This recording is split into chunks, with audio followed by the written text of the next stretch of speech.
taking gas after feeding our community. You talk about food security. God, they are starving. They are starving. Prices are starving. God, they are starving. That escalated quickly. Joining me now is political advisor and commentator CJ Pearson. CJ, we'll start with the Epstein files and with President Donald Trump giving an ABC reporter an absolute dressing down. This is Mary Bruce. And his issue here seems to be that they're all suddenly obsessed with Epstein and not what asking the president thinks are the pertinent questions. You could even ask that same exact question nicely. You're all psyched up. Somebody psychs you over at ABC. They're going to psych it. You're a terrible person and a terrible reporter. As far as the Epstein files is, I have nothing to do with Jeffrey Epstein. I threw him out of my club many years ago because I thought he was a sick pervert. But I guess I turned out to be right. But you know who does have? Bill Clinton, Larry Summers, who ran Harvard, was with him every single night, every single weekend. They lived together. They went to his island many times. I never did. Andrew Westman here. All these guys were friends with us. You don't even talk about those people. You just keep going on the Epstein files. And what the Epstein is a Democrat hoax to try and get me not to be able to talk about the $21 trillion that I talked about today. It's a hoax. Now, I just got a little report, and I put it in my pocket, of all the money that he's given to Democrats. CJ, it's not a hoax, but perhaps trying to tie Donald Trump to Jeffrey Epstein is a hoax, a Democrat hoax, but the Epstein files are very much real. Yeah, they definitely are, but what we're looking at here and what I'm seeing is that there are no victims of Jeffrey Epstein who've come out and accused President Trump of any wrongdoing. And I think that's going to be indicative of anything. I think that is actually the... Why these leftists are lazy.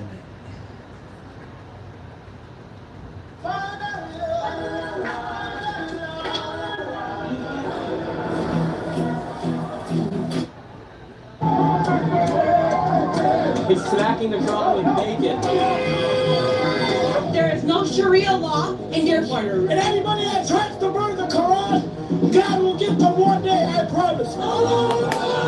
Today I'm here in Dearborn, Michigan, and today you have a group of primarily white Christians marching on the streets of Dearborn, Michigan as they're worried about the Islamification of Islam, as Dearborn, Michigan is the capital of Islam here in the United States, as the majority of the population belong to the religion of Islam here. And right now you have a group over here, and you have a group right there. We're going to be seeing what happens here today on the streets. Right now you have some counter protesters out here as well. No free speech or fascists. And you have a lot of, it looks like the protesters out here. And what do you think about this group right here? That's primarily white Christians marching here in Dearborn. I think it's absolutely ridiculous because in Dearborn, Christians and Muslims coexist and we love each other and we treat each other like brothers and sisters. So the fact that they're here trying to divide us from our Christian brothers and sisters is ridiculous. No one has supremacy over another person, and that's one thing that Islam teaches us. That's one thing that Sharia law teaches us, is that no one is supreme over another person. No matter what you look like, what your skin color is, what your religion is, we are all equal under the eyes of God.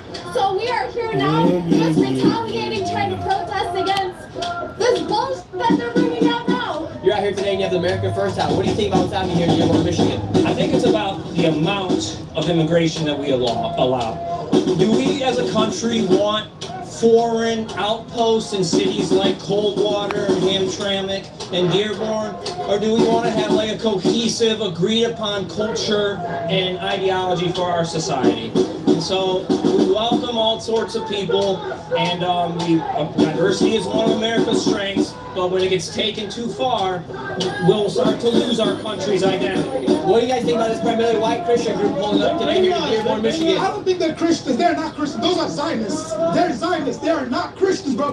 You're a Christian, correct? Yes. You love Jesus? I love Jesus. You're a Christian. They don't love Jesus because they're on the other side with the Zionists. The Zionists, they don't love Jesus. So what does that make them? Some goofy mother that don't know their own religion. They really don't know their own religion. And are you guys members of Islam? Muslims? Yeah, Muslim. I'll die for Jesus any time of the day. And what do you guys think about when people say that Dearborn has been Islamified or that Sharia law is being upheld here? There is no Sharia law out here. If there was a Sharia law out here, they would have been beheaded me. They would have been beheaded me and cut off my hands. What's the difference of just Muslims and members of ISIS?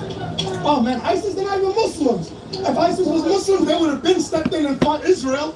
Why out of every country they ain't fight Israel yet? You tell me. ISIS is they're planned. They're all plans. They're all plans. They're not real Muslims. They told they're American. Because they know at the end of the day, A Muslim like us will invite you to our house, come in, eat with us, sleep with us, whatever you want. That's real Islam. ISIS not all plans. They're all planted. They're all planted by somebody. That's not real Islam. you hungry? No, I'm not hungry. I'm going to go to the restaurant. Oh, he just invited me to go get some food. I'm going to hop over to the other side and go talk to them as well. So it's super interesting right now because you have this group right here. You have Muslims, and then right now you have a bunch of people from the other side coming over here. What brings you out here today? We want to make sure our children can grow up in the same America that I grew up in. White Christian country.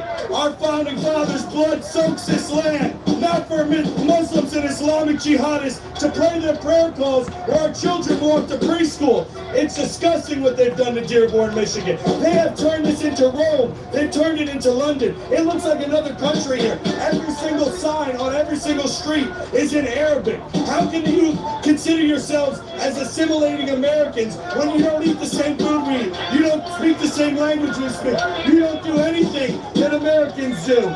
This is our country, and we will not stand for Islamic invasion. Are you worried about the Islamification of the United States? Yes, it is one of the most paramount issues we can face Here in Dearborn, Michigan. It is in Minneapolis in 1970, was a 95% white city and white state, Minnesota. If you ask Brock, the next 1,000 children born, only 42% will be white. We're seeing rapid demographic shift and ideologies that are clashing here in Dearborn. These people want to see white Christian men eradicated. They want to see our forefathers' land be destroyed. They do not have any love in their hearts. They are here to dominate us, Nick. Would you say you're a white supremacist? No, sir. I am an American supremacist. I love my country, and I know that we only have a few homelands left here. America was founded by white Christian men, and it should remain a white Christian country majority. We should not be replaced. We have nowhere left to go. Our country's falling. And what do you think about us having freedom of religion? Should we try to appease or pause the progress of Islam here? Of course, they don't speak our language, they don't dress like we do, they don't eat the same food, they have nothing like we do. They're here to dominate and change our culture, our religion, our government. These people hate the American way of life. They danced when the Twin Towers fell. These people are terrorists, they're jihadists that are looking to destroy our country. Look at them, they're animals, and they don't know how to behave. These people all have criminal records, I'm sure. They're all petty larceny thieves trying to steal our country from us. I despise them and I want them out. Send them back. Deport all Muslims. Deport all Muslims and ban Sharia law. Get them out of America. They're saying that Muslim is peaceful. Islam is a peaceful religion. Look at they can say whatever their book says, but look at the actual proof in the pudding. Everywhere that they are, there's Muslim gangs. Sweden's numbers have tripled just in the last 20 years. Everywhere where they take over, all they do is sexualize our children, and because their own prophet Muhammad, the 9-year-old Aisha, and they have no standard like our standard. Are you guys worried about the Islamification of Dearborn, Michigan? Oh yeah. Yep. In America, does it worry you that Islam is the fastest growing religion here in the United States right now? Oh yeah. What worries you most? The fact that what they do to women and children. They take over other countries, obviously that's what they're trying to do here. I can't believe it even got this far. Where do you think the role of freedom of religion goes in place here in the United States? I don't consider that a religion. It's an interesting topic because we also have freedom of religion here. You are upset because of religion. You may not agree with everything a group believes in, but you do have freedom of religion. Right now you have a bunch of people, both sides, yelling at each other. You have the Islam's pro-Palestinian group, and then you have the American Christian about what's happening here today? I think it's a good thing. We got to take this city back. Okay, what do you see about the rise of Islam here in the United States? What's your thoughts? My town itself was growing just like this. They just built a big mosque and everything too. And it's freaking bullshit. It shouldn't worry people about how fast Islam is rising and growing here in the United States. It is growing too fast. And it's been growing for too long. And these people, what they thinking, I don't know. If we're deporting Mexicans, we gotta get them illegals out too. I mean, there's probably more of them illegals here than there is Mexicans. Would you say with the open borders we had the past couple of years, it grew even faster? That grew it way faster. I mean, when that administration just flying them in, giving them money, giving them housing, free education, free food, and then the American people is still suffering over it. What fears you most about Islam rising here? I think there's a big concern about disbeliefs and how individuals that have come and immigrated to America or were born here in America and believe in Islamic beliefs, the purpose of coming to America is live as American and assimilate to life in America. And when you refuse to do that, and we have Judeo-Christian beliefs here in America, that's what our founders did.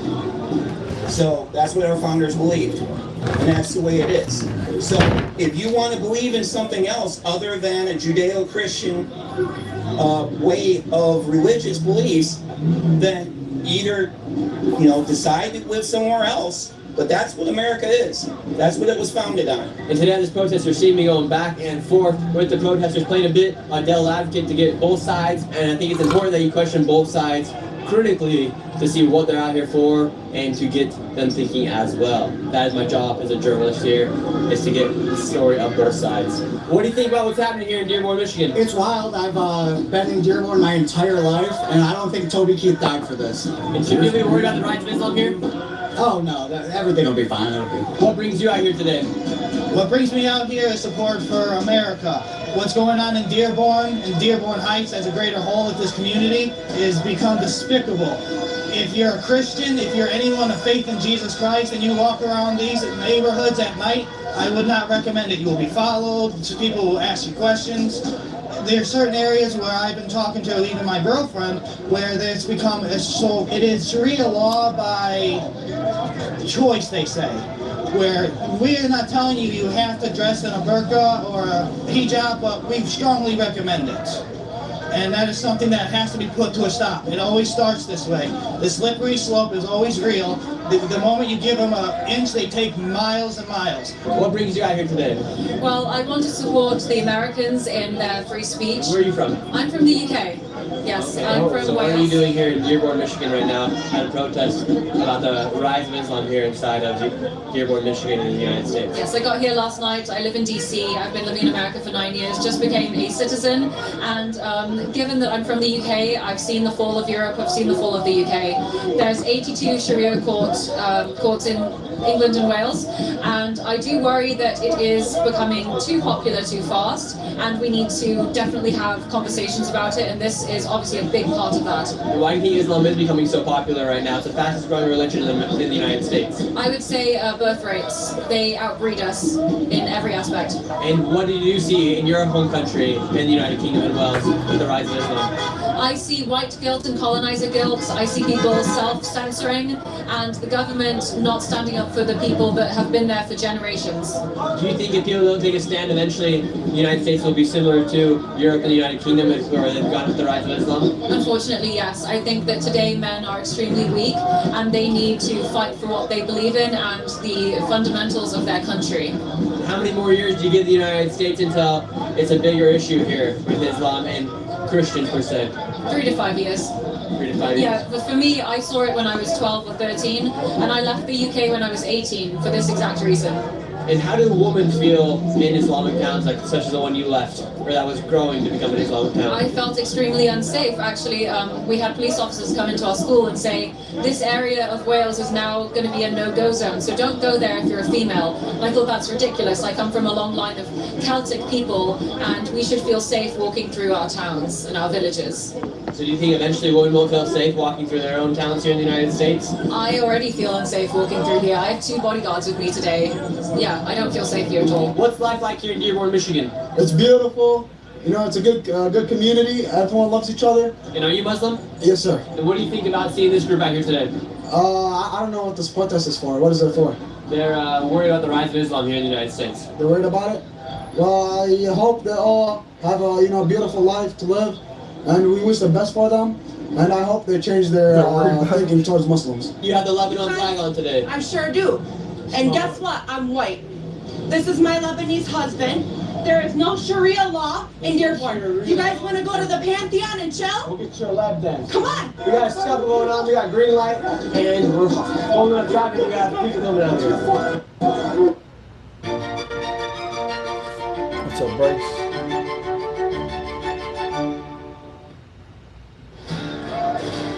Let her buck.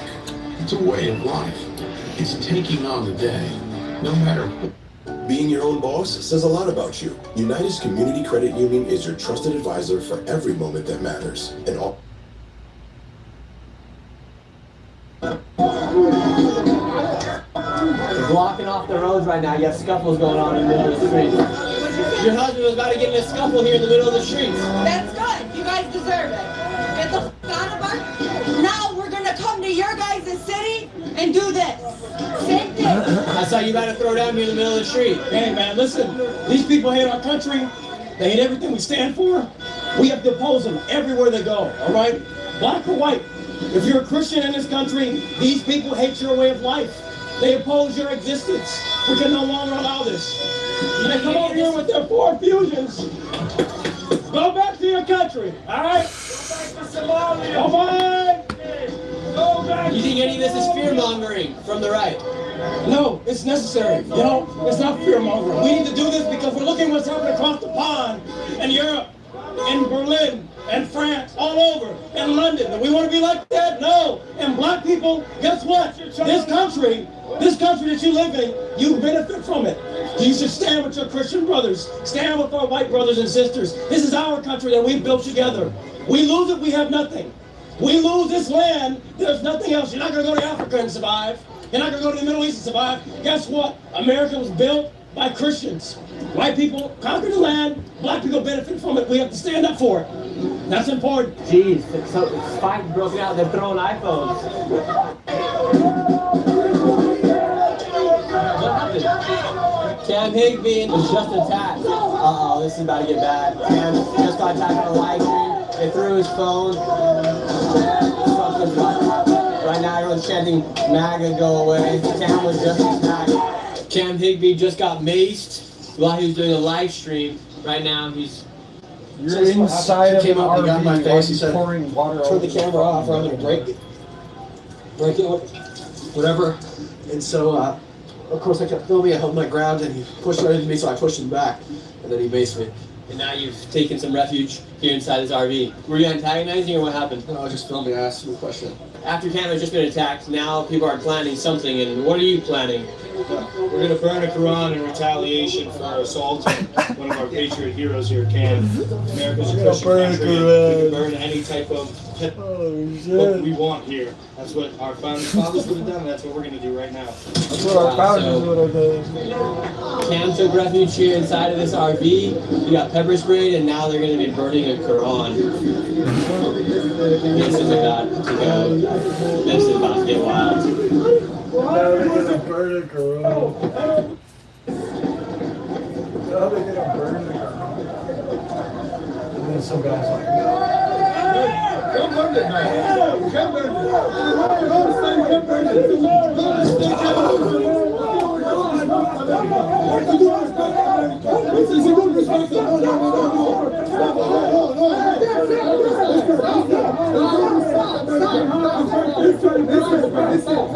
Listen, we got another Quran. I'll go get a different one. I thought he was about to burn the Quran and you went and grabbed it. How offensive is that as you as a Muslim man? Okay, as Muslim man, we don't like no one burn any our book. First of all, second. I would be pissed if someone burned the book. Yeah. First of all, second, the law is you're not allowed to burn any religion. Plus, we don't have a problem with any Christian. We don't have a problem with Jesus. We don't have a problem with this. This is America. This is for all. We respect everyone. We respect your religion. You have to respect my religion. I don't support the burnings of other people's religious books. That to me is a little too far.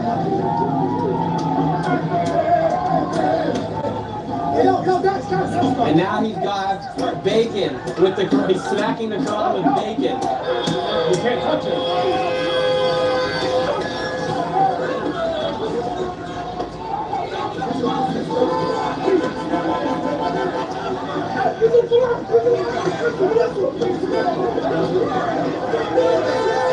You got people running on the streets. The whole entire street's been taken over.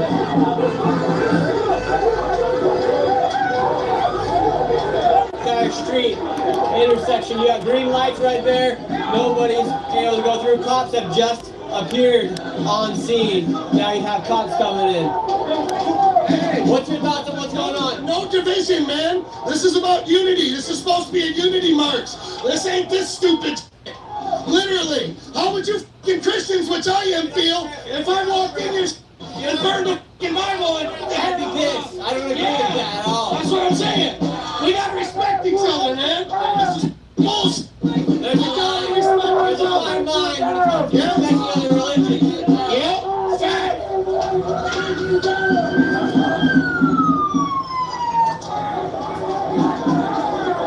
Police have now appeared on scene. Bro, how do you feel to see somebody grab your holy book though and slap it? Yeah, I don't like doing that. That's not good at all. You know what the funny thing is? He's going to hell. That's like us holding the Bible, rip that shit apart and burning it. We wouldn't do that. That's not respectful. We wouldn't do shit like that because that's dumb. Hey, bro, I love you, bro. Whatever you are, I love you. Do you think it's a bit far to burn someone else's holy book? No, it's not holy. It's a most dishonorable, disgusting book. It sanctifies of children. How can that book be holy? I'm a man that knows Jesus Christ, and he fed the children and protected the children. Muhammad the children and took over entire countries by the death of the sword. Islam is spread through the sword. Christianity is spread through love. He said the Quran's not a holy book. Said Muhammad was a... No, it's not true. What are you talking about? What brought you out here today? Honestly, I have a young daughter, and very familiar with Sharia law and what they are all about, and I don't want to see anything that's they're about happen to my daughter or anybody in my family, anybody I care about. I'm a Jesus-loving Christian, and I think it's time that we stood up for this. And you think this ripple effect of what's happening in Dearborn is going to cross over to more cities as far as becoming Muslim majority towns in the United States? I think this is the epicenter of it, to be honest. I think it's starting here, and it's just going to keep on creeping out. I think this is where it's going to start, and it's just going to keep on going. Right now, you don't see a single American flag from the counter-protesters. Right now, you have some people with the Lebanon flag over there, and right here you have an American Christian protester with the American flag. Should people look at that as to see who these people actually support? See, that was the difference between immigration back in the day. People came here because they wanted to escape the oppression that was in their own country. They wanted to assimilate to the American culture. They wanted to be part of the American culture. Now it's very divisive. Nobody wants to be part of the culture. They want to bring their culture that they escaped right here. And I don't understand that. If you wanted to escape that culture, why did you bring it here with you? That's one thing I don't understand at all. Now we're back on the other side, the pro-Palestinian side, Islam side. What have you seen in your take on what you've seen from the other side today? Trying to burn the Quran is not allowed. And free Lebanon and free Palestine until it's backwards. Free the Middle East. And anybody that tries to burn the Quran, God will get them one day, I promise you. And that's it. Your posterity will be outran and will be converted to Islam by the sword if you don't stand now, America. Children's children will be black and Muslim and Mexican if you don't stand now, white Americans. And now you have a bunch of people yelling, Allah Akbar. All these men are yelling, Allah Akbar. Allah Akbar! Allah Akbar! There's a whole lot of hypocrisy from both sides out here today. Things are just getting ugly as the sun goes down. To the man who's burning the Quran, what's the message?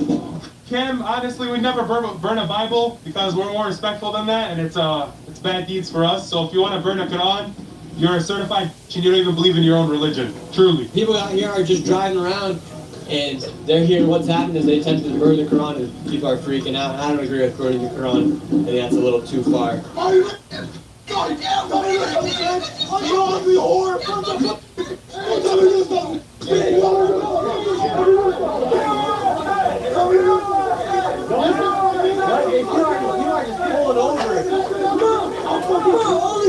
Why would I get here? Why?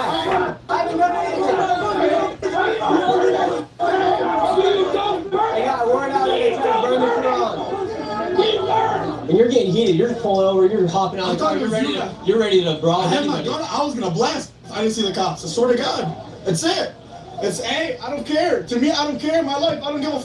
Let somebody blast me. I don't give a. Just because of the burning of the Quran, the attempted burning. That motherfucker's life up and his family. That's it. It's on camera. I will that motherfucker's life up. Let him come to me face on face. Face to face, I'll kill him. On my mother's soul. So that's it. You kill him. I'll kill him. Murder. You just saw them come out. The guy was one guy said he'd be down to murder. He would murder that man. We all got arrest him. Do your job. Seems like the police have sided with the people, the Muslims here in the town. Yeah, they have. And are you from Dearborn? Dearborn Heights, we've seen it happening, and it's just it's a maximum encroachment every week to week. We're sick of it. And you're sick of the rise of Islam and the Islamification of your town?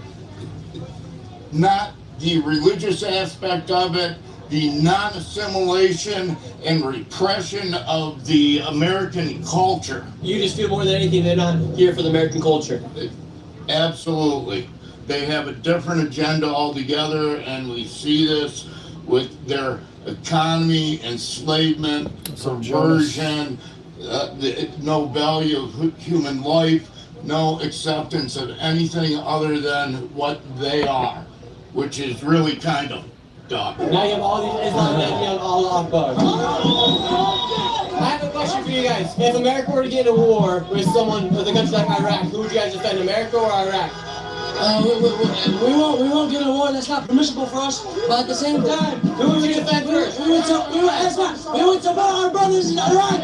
That's the only way. So you want to defend America? We will not defend America. But you're American. But at the same time, listen. At the same time, America is our country because we were born here. But in our Islamic book, we're not allowed to fight with people that are against our religion.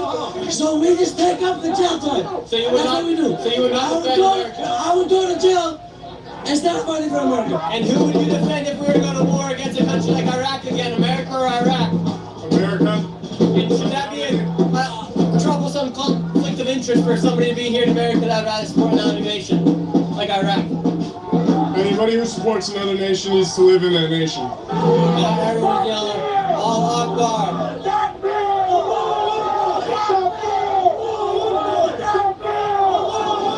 People have told me they want to kill you here. I know that. Listen, in America, we're supposed to have the right to stand. I don't agree with your ideology. I don't agree with your ideology. I don't agree with your ideology. I don't want you in my country.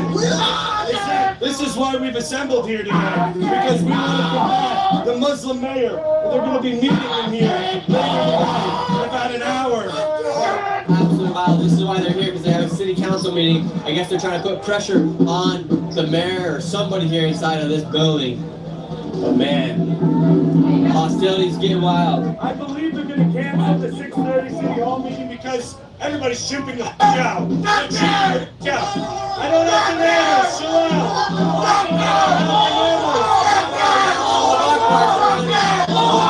This is not America. This is an insurgency. They are taking over our country. They're taking over our country. They want us all dead. People are pushing. Wow. This is Dearborn, Michigan right now. This is Dearborn, Michigan. Any racist is not welcome. No races here. If you can't be peaceful, But every race is welcome. If you're a racist, you're not welcome. It is now the next day, and I've been watching some of the responses and reading the messages from the internet, from some of these clips that I posted beforehand. I just want to make sure and clarify, I do not support and I am not part of or affiliated with any of the groups that showed out here today. I came here as an independent journalist, as you guys know, to show both sides. That's why we talk to everybody and we do not censor anybody's speech here on this channel. If you guys enjoyed, please consider subscribing. This is Nick, and I'll see you guys next video. Introducing the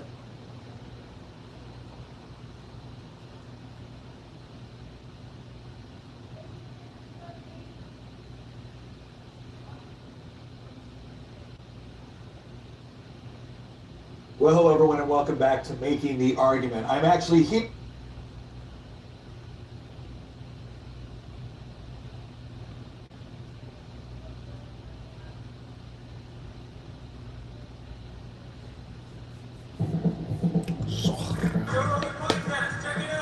The Joe Rogan Experience. Train by day, Joe Rogan podcast by night. All day. That's good. Yeah. Carnival's rolling. Adam Ray, my man. Great to see you. Guest of the year, Kill Tony. How's it feel? Feels great. Did you get a belt or anything? Some sort of a cup? I should have. Just some sort of a cup, like Stanley Cup. Tony always shortchanging the gifts. That motherfucker. That was the last time I saw you, I think. You should get a jacket. That's what it should be. That's not a great idea. That's a great idea. We made these for the end of the Dr. Phil tour, which, by the way, we have our very last one at the Wilton on December 16th, if anyone Have knows. you ever had Dr. Phil on as a guest? Yes. Remember for the Netflix special? That's right. Yeah. Yeah. It was so funny. We were in the green room. I met him like an hour before, and he goes, now it's your show, but I'm going to fuck with you. And I'm dressed as him, and I go, well, I know you better than you know yourself, motherfucker, so strap in. And he was like, oh, shit. And he was dying laughing. But the last time I saw you, I think I was Tony, right? Right. The mothership. Yeah, the difference is like doing it on your show when you're doing the Dr. Phil show. Yeah. Yeah, that's a different thing. I felt oddly, the whole show's improvised, so it's a wild thing to do an unscripted show with somebody you have no rapport with. Right. When I've had...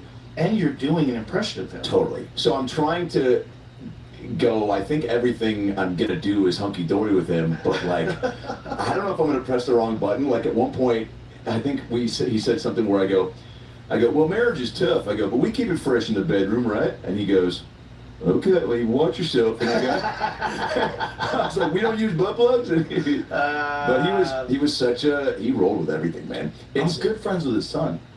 Jordan? Jay. Oh, yeah. Yeah. I've got to know Jordan, who kind of helped facilitate the whole thing. He kind of got in his ear and was like, this thing is pretty awesome, and it's making you, making both of them famous. Totally, and I'm just glad that, because you never know, like I could have 2 days in gotten a letter that was just like, enough's enough.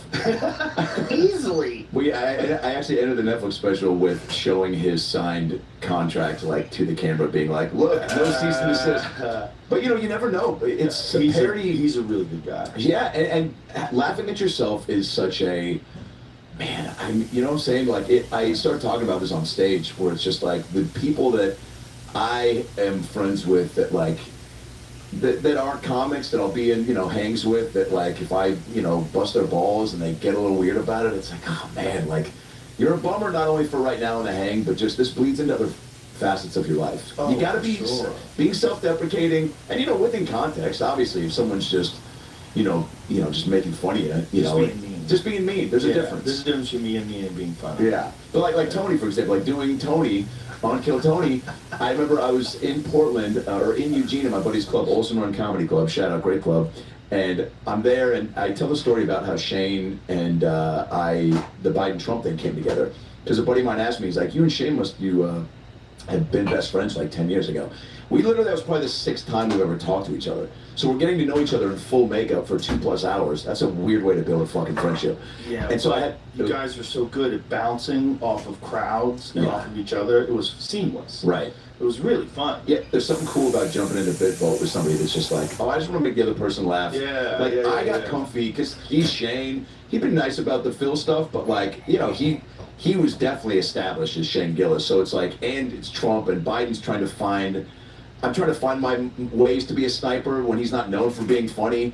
But as soon as I got out there and I had the frozen eyes and I was like, and Shane started to break out, that made me feel really comfortable when Shane like couldn't keep it together. But so this kid in line at the meet and greet goes, you should do Tony on Kill Tony, because I tell the story of how Tony was like, Shane's gonna do Trump, you gotta do Biden, I bought a new vest, it's going down, baby.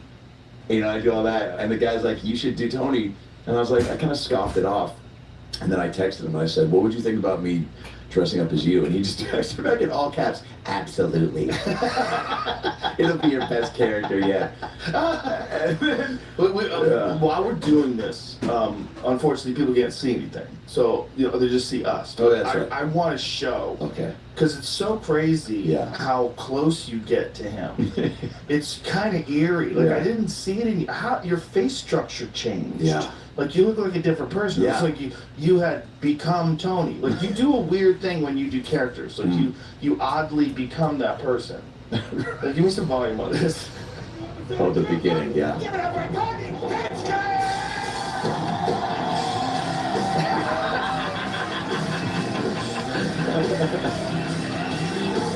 Oh my God, dude.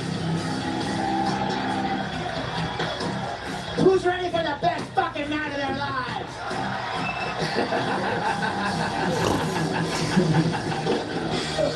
Bro, it's like you got a different face. Yeah, well, you did something weird. You did something weird. Yeah, they taped my ears back a little bit to push his ears out.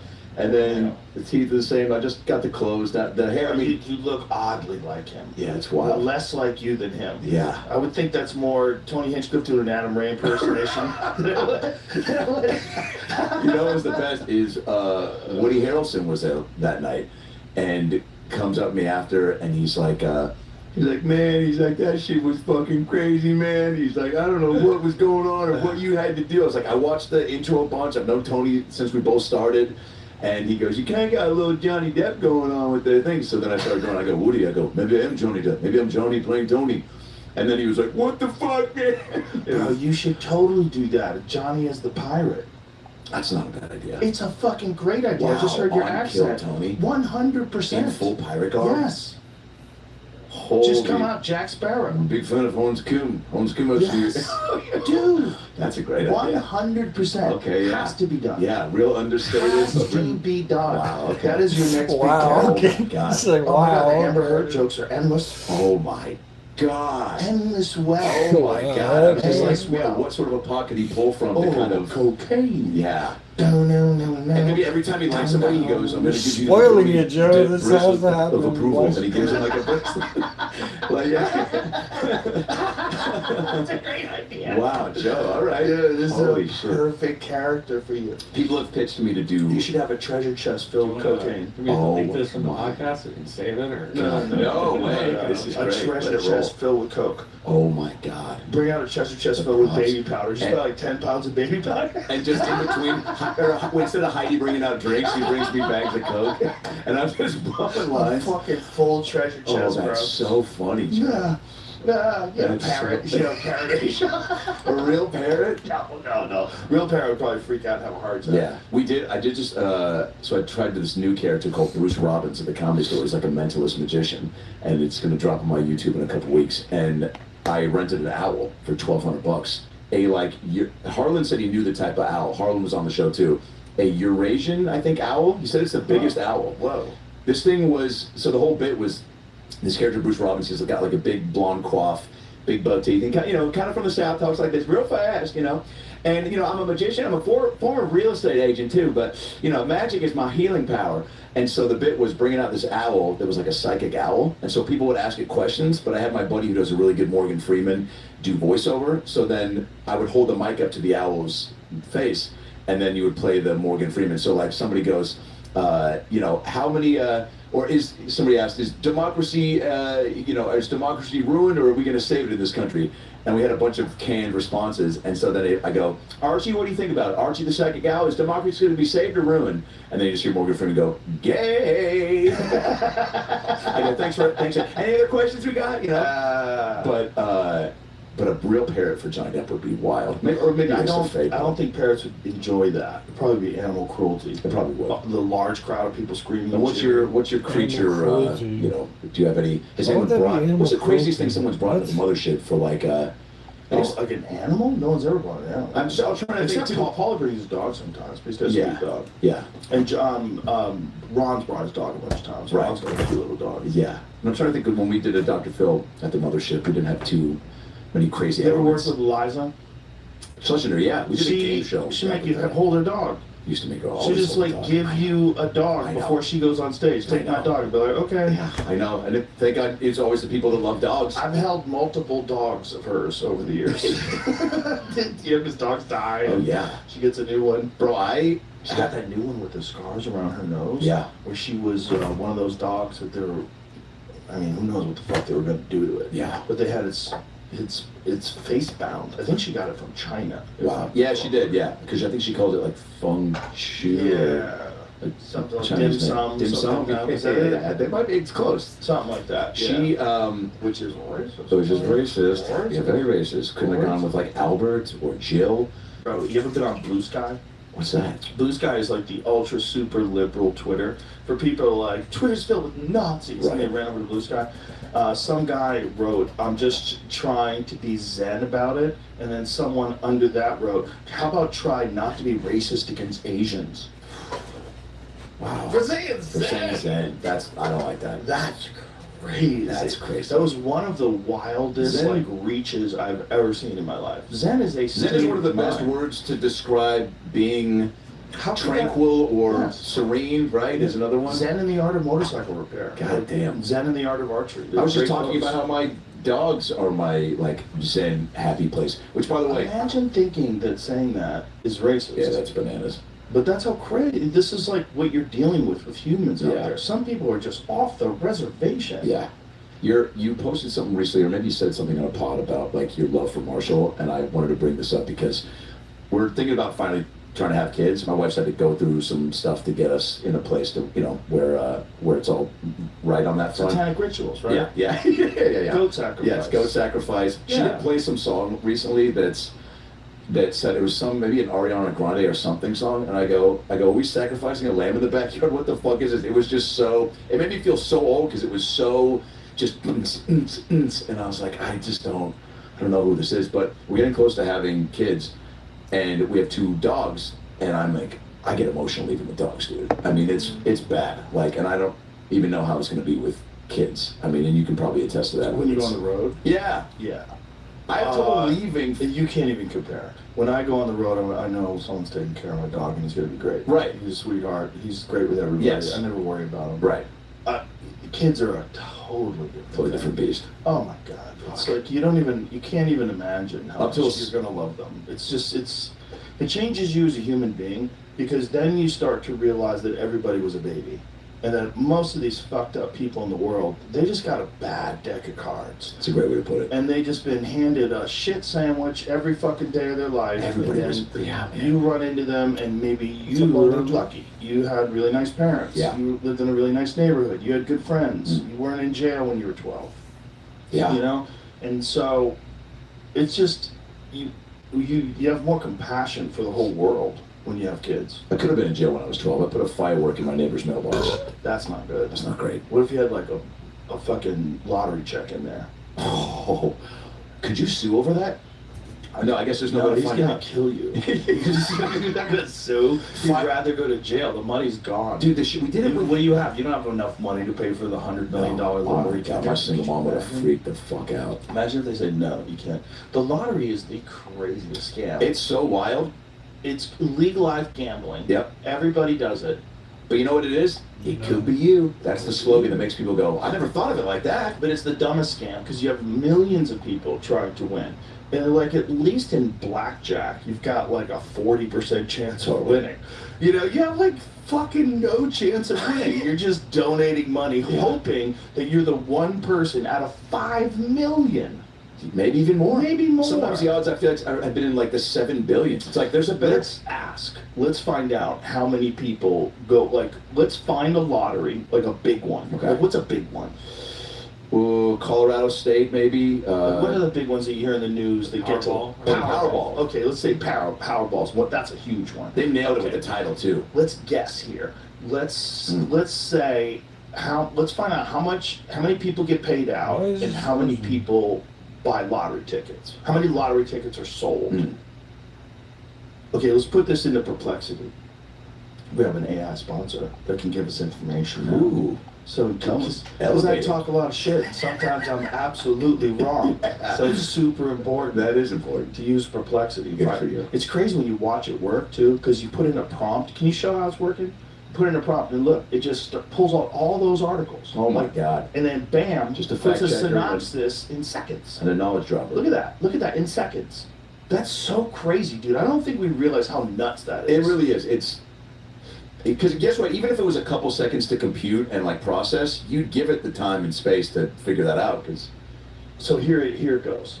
The largest Powerball drawing in U.S. history, November 7, 2022, a jackpot of $2.04 billion. Yeah.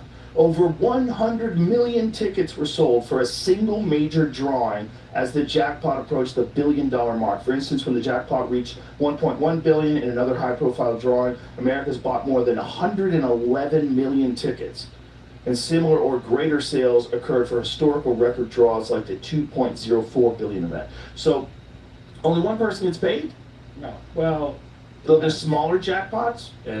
You can hit a few numbers. So there's $20 million range? Oh, those smaller jackpots. How many people get paid out though? Is it just one person? It depends. I think there could be multiple winners. Yeah, you would hit $1 million if you hit like all 5 numbers and not the Powerball. Yeah. Right. So. But that doesn't affect the jackpot. Right. So I guess if you're asking who gets paid out of the jackpot. Yeah. Yeah, it's a winner-take-all situation. Wow. But if 2 people, 3 people, or 10 people get it, it gets split even. So what if you go and get some of the numbers? You get some money? You can get some money. If you get like one number, you can get like $5 back. Okay. They're just trying to keep you hooked. Oh, yeah. They're just trying to keep you on the hook. Oh yeah. And if you get, like, let's say you get, so you got to imagine that if you give them $5 back, they probably bought 300 tickets.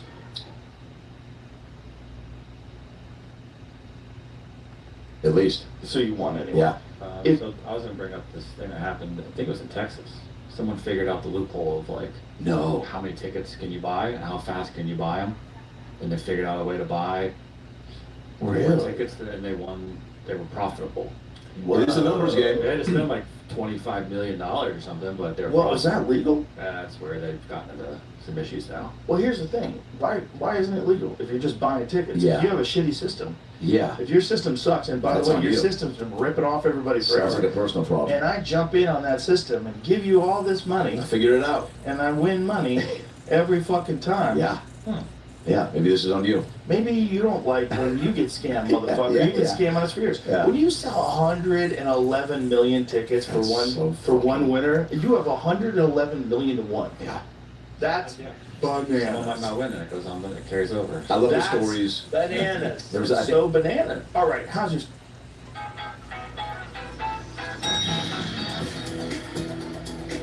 It's bright, sparkling, with a burst of lemon. Step into the blue with the Bombay Sapphire Sparkling Lemon.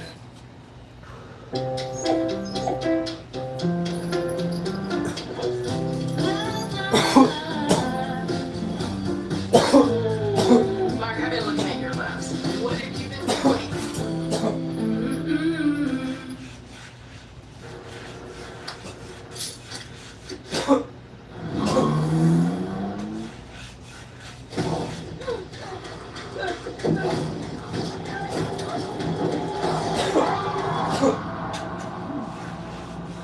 Tragic images emerged following the deployment of an experimental weapon. Next, please. I'd like to join the body retrieval unit. Who was down there? Just a little further. My husband. I want to make a difference. There should be a way to get to the highway without them spawning us. I know what you're going to do, but if you find your husband, I hope you understand what that could mean.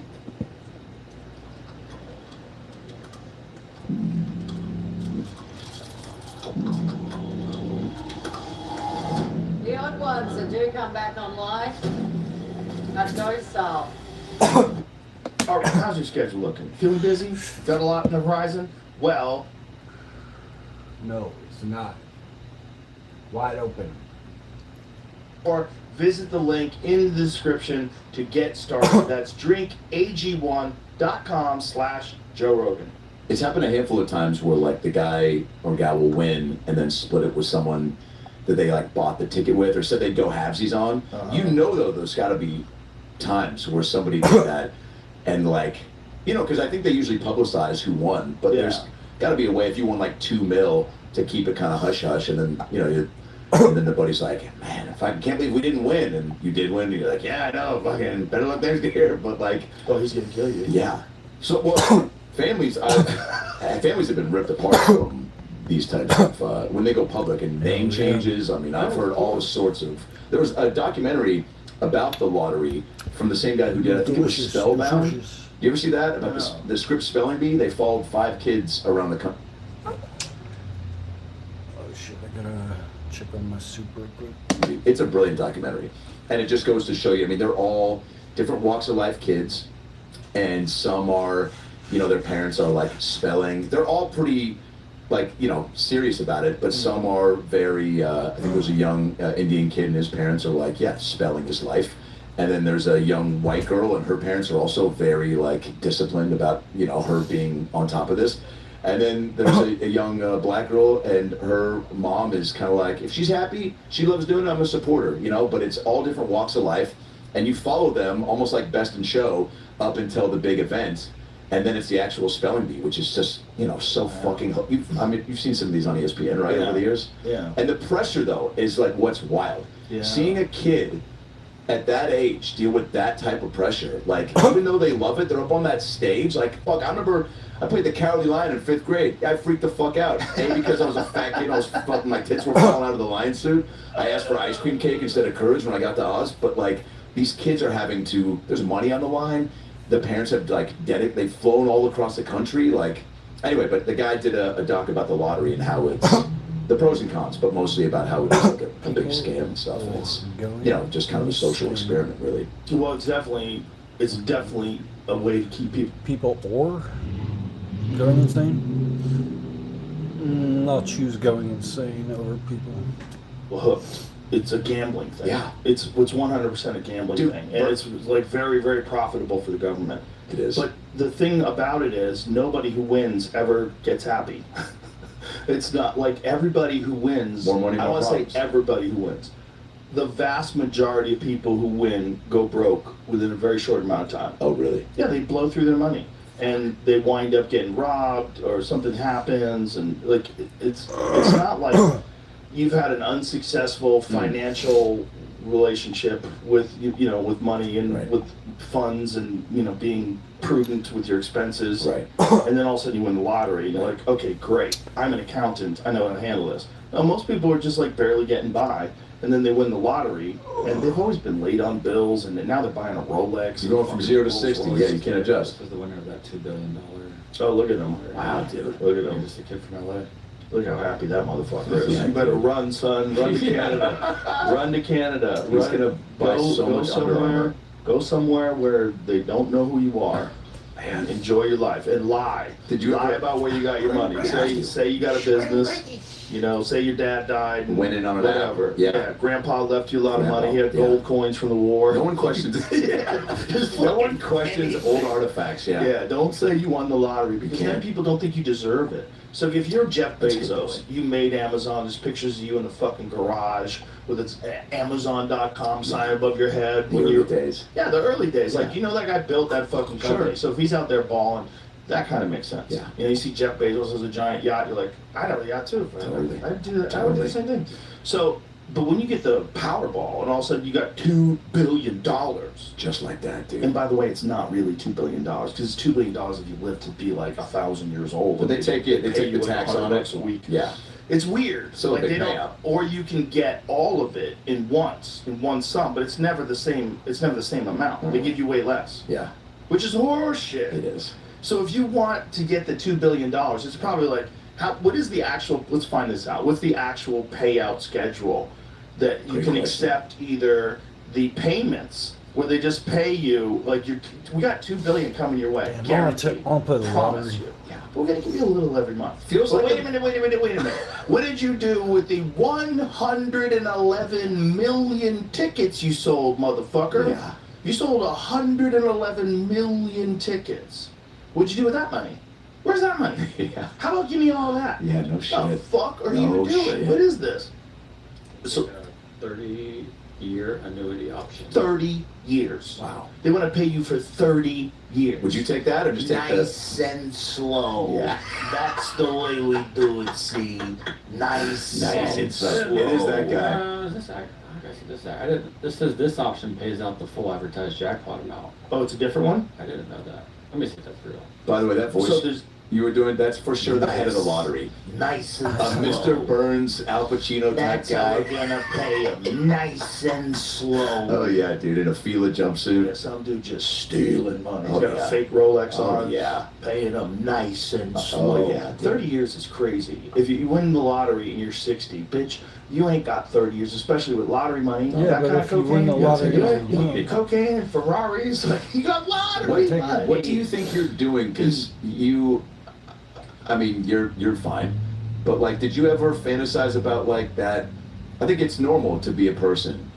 As long as you've been aware of the lottery, I think everyone has had that conversation. Yeah. What would you do if you won the lottery? I remember having that as a kid, and I remember saying my dad was going to win the lottery just to fucking, you never have to work. You're like, what? How did I even think to? But you hear about it, and you're like, the idea of just getting rich right away and then not having to do anything, I think is pretty common in this country, right? Well, it's a wonderful idea. Like, because everybody hates work. Did you ever think about it, though? Like when you were sure. Yeah. I played the lottery a bunch of times. But like, did you fantasize I don't about remember what how you many would do? times I played it. Let me think of how many times. Man, not a lot of times. I think I've probably played it, like, all told in my life, like, less than 10 times. What did you write down or say to yourself? I'm not like a vision board type of But like, if you got like, let's say you did win like 500 mil and you were in your early 20s or something, or even like I'd be broke. I'd be Yeah, broke yeah. and ruined. You would have gone through it all. You would I not would put be it, ruined you wouldn't put it now. away for the fam. No. I'd be doing a GoFundMe right now. Oh man. I'd be going on some sad tour. Yeah. People would be like, what about when you had all that money? Oh, Fuck God, you, man. Fuck you, man. You know what I went through, man? Joe's doing safaris and stand up for animals. I think winning the lottery is bad for you. I know that sounds crazy because if you don't have any money and you want money, and maybe not bad for everybody, but bad for me. Let me say that. Yeah, sure. I think if I won the lottery, it would be bad for me. Yeah. Because I'm the type of dude who needs like a thing to be working on. Yep. I want to improve at stuff. Yeah. I drive towards things. I'm trying to like figure things out all the time. That's a great point. I'm all of a sudden not doing that. Your drive is gone if you win the lottery, I think. Especially at a young age. Because if you're like, so let's go back to like when I was like 22. I was 22. I was working odd jobs while I was doing stand-up at night.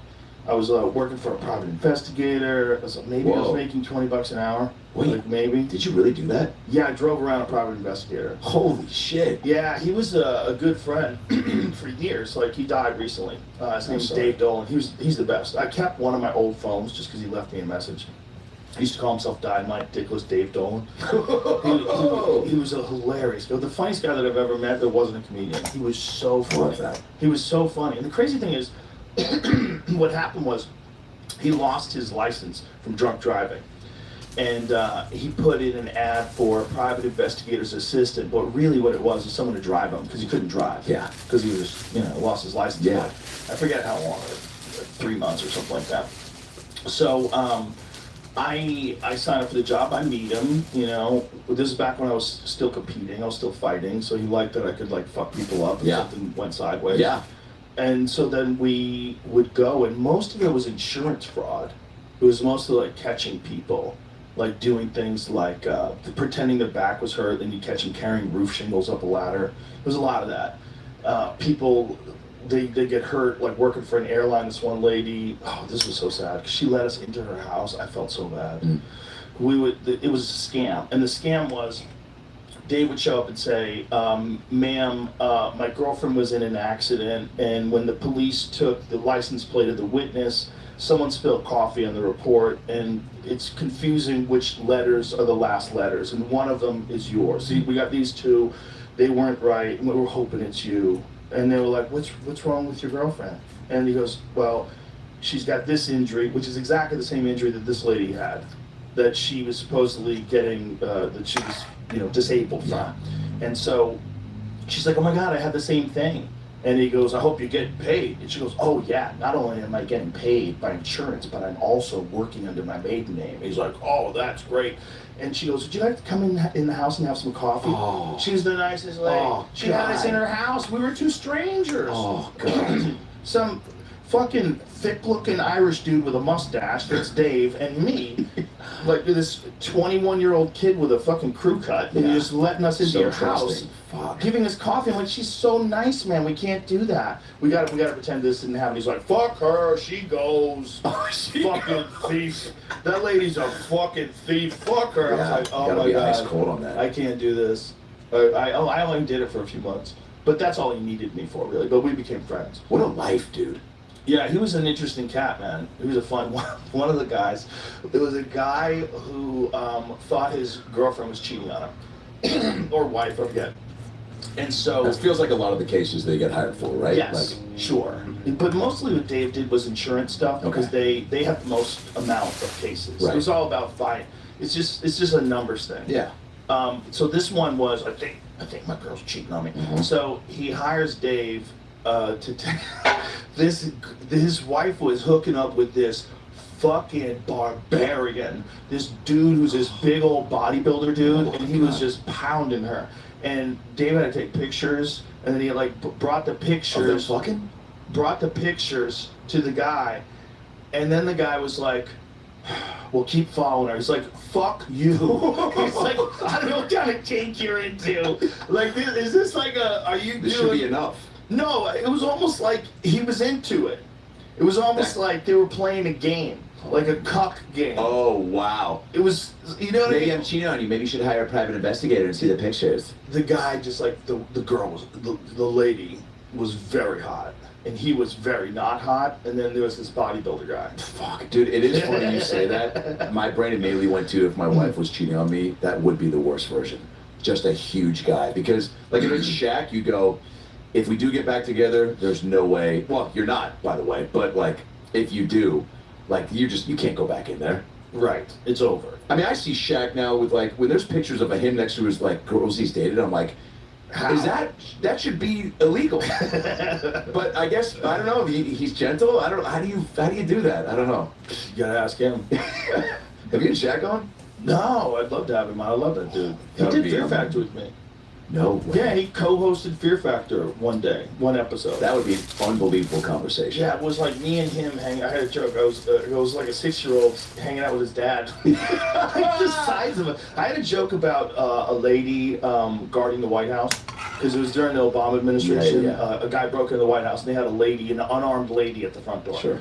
And I had this whole joke about not everybody can guard the White House. Yeah.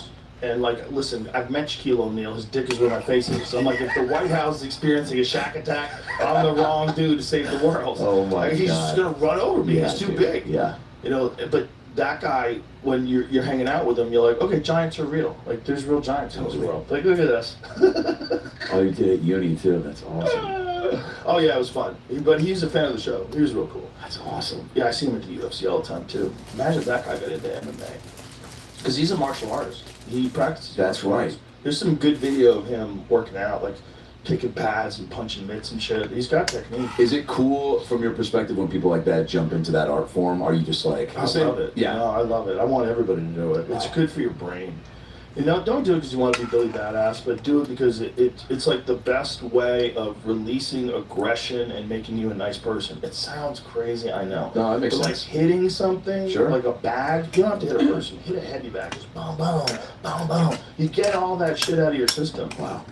Look at him next to Francis Ngannou. That's former UFC heavyweight champion Francis Ngannou, who is a giant man, standing next to Shaq, and Shaq towers over him.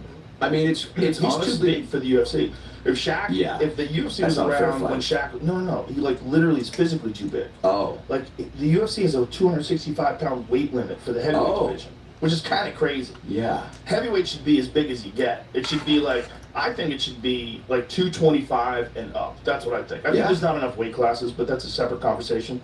But Shaq is way bigger than 265. Yeah, 350 maybe. He probably would have to cut 80 pounds to make the UFC's weight limit. I think he was under 3 when he got in the league. He was real slender, which is crazy to be that big and be that fast. The fact that he did what he did in the NBA is really wild. There's giant super athletes, which is like the difference between the NBA, the NFL, and then the UFC. Yeah.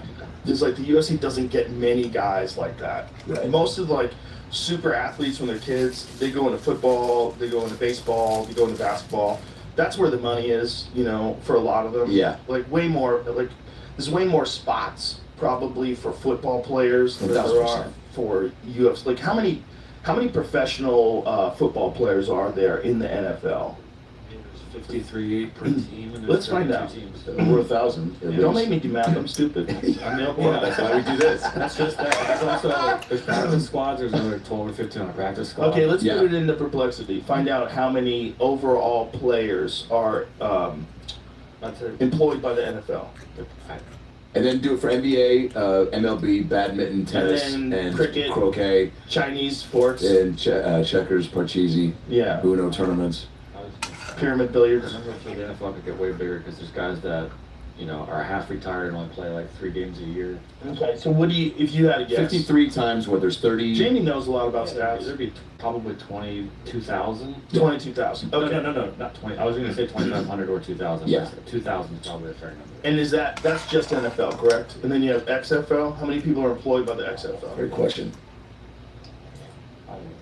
In baseball, there's a 53. No, baseball's 53-man roster for baseball. No, baseball's way less, like 25. So for UFC, just UFC, I think right now they have 600 fighters under contract. Mick Maynard texted me about that recently. 1,700 players 53 for on football, active right? rosters, and then another 400 who can move around. Okay. So that's NFL. That's just NFL. What a crap. So it's essentially 2,000-ish. So 550. Okay. And for the draft each year is probably another 30 to 40. Also, you have to take into account that a lot of kids, you play football in school, right? So if you're going to play football, you play football in high school, you play football in college. And go. Yeah, but it's a sport that everybody plays, and it's normal to do. Like everybody in the neighborhood plays. If you play baseball, everybody in the neighborhood plays. Yeah. You play in middle school, you play in high school. MMA, you got to go to the gym. You got to learn. You got to get kicked in the nuts. Sport. Yeah. You're going to get kicked in the nuts more than once. You're going to get punched in the face. Your nose is going to be bloody. You're going to have a headache. You're going to have sore joints because people are trying to break your arms. And then you show up at school every day going, what am I doing? What the fuck am I doing? So it's hard to get a kid that can also play basketball really well to decide, I'm going to let someone kick my shins out from under me. I don't know what kid would do that. And It's also, got to be a kid that only wants that. Yeah. It's got to be a kid that watches the UFC and goes, that is me. Like Tiger Woods was golfing, what, at like 2 or 3, right? Right. Like, and so, not that you would be doing UFC or MMA at that age, but what is the But you would. Because a If you lot were of into it, people yeah. who have sons, and daughters that are really into it, they start training them. A lot of these fighters train their kids at an early age. I remember having like, you know, WrestleMania types like stuffed animals and wrestling with them at like 5, 6, 7, but it didn't obviously turn into a passion. But like that, at least it was like at that age of like roughhousing and throwing shit around and like trying to beat somebody up. But I guess to take a shot to the dick as a kid, like, yeah, you got to be made of steel. Well, I think generally, your parents encourage you to do it early. You do like traditional martial arts, and then you get kind of excited about it, and then you start watching the UFC as you get older, and then maybe you start doing some other stuff. Like maybe you start out in jiu-jitsu, and then you work your way to a little Muay Thai, and then as you're like 13, 14, you probably start thinking, I think I want to fight. Yeah. That's what happens to a lot of these guys. You're probably not taking shit at school, by the way. But like if your teacher's like, Martin, I saw you weren't paying attention. You're like, I'm bleeding out of my dick, lady. You know, like you're just, you've gone through some shit where you're like, this is not my biggest concern right now. Well, it's definitely not your biggest concern, but it's also boring. That's the real problem. When you do exciting things when you're young, you can't parse it out in your head and go, I know I have to do this boring thing because this is cool. like, this is really important. When you're doing this exciting thing, you're kicking people's heads off. Like, this is way more fun. I don't care about history. Did you play baseball? Play baseball. You did? Yeah. What position?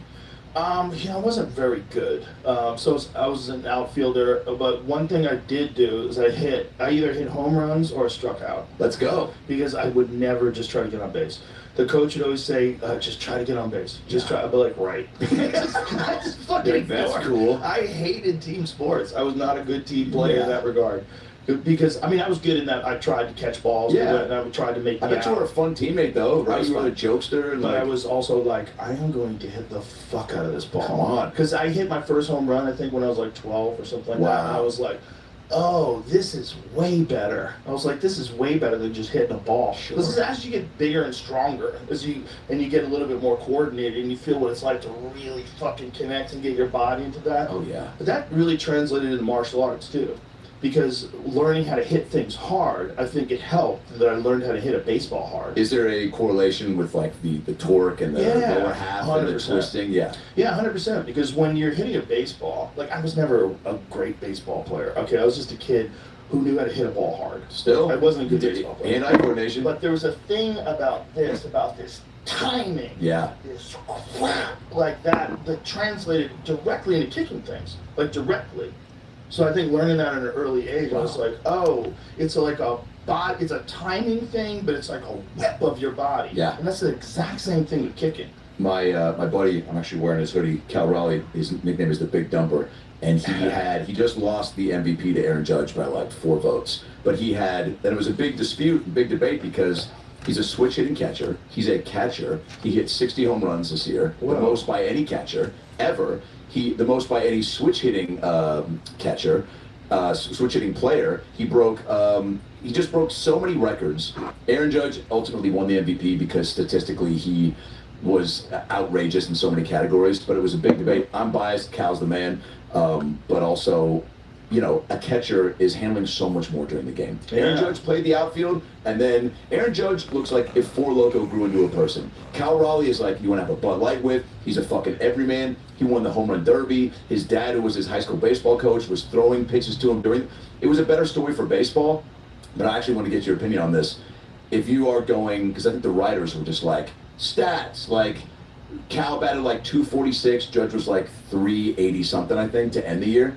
But again, Cal broke all these records, and for a catcher, and made baseball cool, and gave a position a lot more love. And he's calling the whole game. He has to know the whole pitching staff. He comes in early. He's catching the game, which is why it's unheard of for a catcher to be that offensively, powerful. But he ultimately lost, and a lot of people were bummed out about it.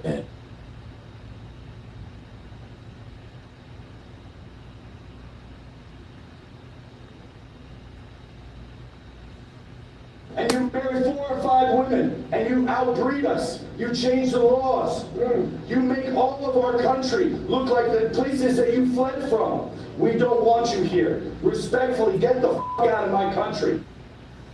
I know some people have disagreements with that guy. I know there's some controversy surrounding him, but I don't have a problem with what he just said there. I will say this is still if people forget about this, it's one of the greatest threats to Western civilization. And it'd be pretty hard to argue against that if you look at history as well. So we've had a gap throughout recent human history that's actually relatively short as far as dealing with Islamic encroachment, empire building. You can just go back to the Crusades, and now a lot of people are like, I guess it's not a threat. Still is. And it's a threat by design, just to be clear. And you are seeing new talking points from the left, or I should say recycled talking points. What's worrisome is that you are seeing some people allegedly on the right echoing these talking points. Let me disabuse you of that notion. You are going to hear that Islam is a peaceful religion. I'll make sure that you know it's not. That Sharia law is not a problem, it absolutely is. Or that the founding fathers were actually influenced by Islam and they were welcoming of Islam. You are going to hear all these talking points from the left and some of those on the right. None of it is true. And there is a proactive approach to changing. And just like some people say demographics are destiny. Islam is the only contingency of people that actually have a plan to change the demographics of their host countries through birth rates. So I'm always a little bit leery when someone talks about demographics in the United States and says, yeah, but it's propaganda that Islam isn't a problem. When you think of the United States, you probably think baseball, apple pie, also sirens blaring at dawn to call you down to your local mosque.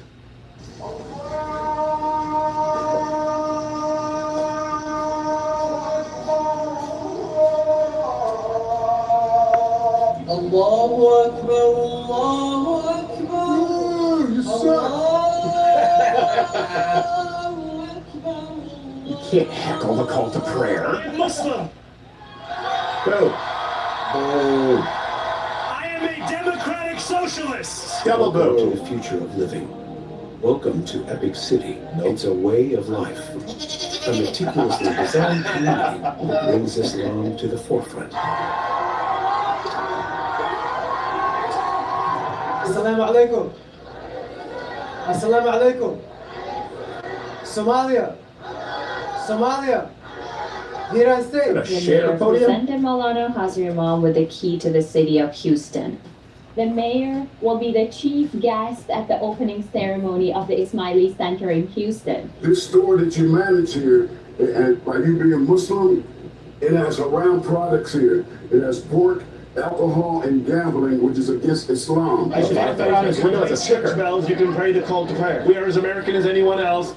That's also the problem with the entitlement. This is haram here. You should put that up next to your health code rating as a sticker. Just like, we are haram. I don't know about bifocals, but they might be haram. Yes, they might. I have no idea. I assume they are. Islam is growing so quickly in the United States, actually, that experts predict next year's Super Bowl will be between the Pittsburgh Prophets and the Jacksonville Jihadis. And that is with the halftime show from the Red Hot Mujahideen Peppers.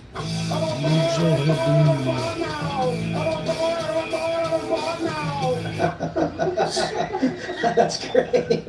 Yeah. Allahu Akbar. Allahu Akbar, Allahu Akbar, Allahu Akbar, Allahu Akbar. It's Islamification. Yeah, that's exactly right. Sometimes I feel like my only friend is the Prophet Muhammad. You better not draw him.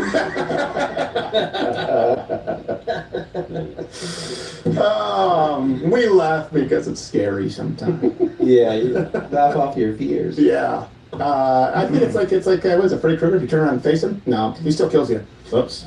Still see them in my dreams. Well, yes, Islam Krueger. How could I not see them in my dreams when I'm being woken up by the call to terrorism? Yes, exactly. It's just, look, it's not American. You know, and it is less American. Just like I said in the change of my note, if I see a Hispanic person who doesn't speak English, I view them as less American. That's my opinion. Of course. And if I see a community where I'm hearing the call to Islamic prayer, that is less American to me than the sound of church bells. That's just my opinion. You guys comment below. If you disagree, that doesn't mean that we have to be an entirely 100% white nation, but we do have to acknowledge that other waves of immigrants in this country, they were mostly Western Christian nations. There's a very big difference, and that's the culture I want. I don't want multiculturalism. I don't want a bunch of different cultures. No. I want one culture, Western Christian culture in the United States. I want that the predominant culture, and I want everyone else to assimilate. That's my opinion. Okay? When people try to tell you that, no, actually, all of these are equivalent, I disagree with the premise, but then their arguments also fall apart. And you can feel the tensions starting to rise, some of your old stomping grounds, Dearborn, and what we've been watching unfold there. And yesterday you saw clashes between Christian protesters and Islam protesters as things got pretty wild, as a man even brought out bacon and slapped the Quran with bacon, and then he did try to light the Quran on fire. Muslims obviously came in and took the Quran.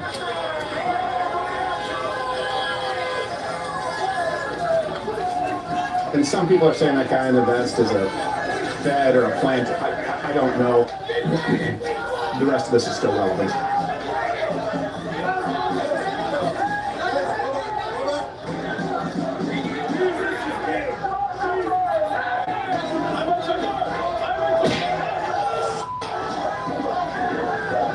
Girl hit. Dearborn, I was pepper spray faced by protesters. So why is he not welcome on a public sidewalk? Camera out of my face. Get that camera out of my face, or I'll take it from you. Okay? I'm sure he will. Hold my camera. And you marry 4 or 5 women, and you outbreed us. You change the laws. You make all of our country look like the places that you fled from. We don't want you here. Respectfully, get the f*** out of my country. I know some people have disagreements with that guy, and I know there's some controversy surrounding him, but I don't have a problem with what he just said there, especially when you spend time in Dearborn. Now, and Pop Scrider, when did that shift occur? Because you were lived in Detroit, obviously 60s through 70s. When did Dearborn become? Well, they're famous for a mayor named Orville Hubbard, who saw all of this coming, and he tried to head it off at the pass. Some say he was a little racist, but strangely prophetic. Klansman, and it's exactly what he warned against, and that's where we are. He's long since dead, but a lot of Lebanese and a lot of Christian Chaldeans had immigrated to Detroit, but nothing like it is now. We say it was in the '80s. It was not like. It wasn't even a demographic that you had to worry about. So 90s and afterward. Yeah, even more recently. Yeah. Well, certainly as far as becoming a majority, and we'll get to. I tried to get a gay wedding cake baked in Dearborn, and I had a fatwa on me for my troubles. That's back when people were saying Christians were completely intolerant. And there's make no mistake, a complete double standard from the left on Islam versus Christianity, and you see that from some people on the right today as well. Let me give you some. They're going to have to confront it, and it's going to be too late. Yep. Yeah. Well, let me highlight one thing. So people may say, like, hey, you shouldn't walk into an area that's predominantly Muslims and slap a Quran with bacon. And I understand that point. But here's the point.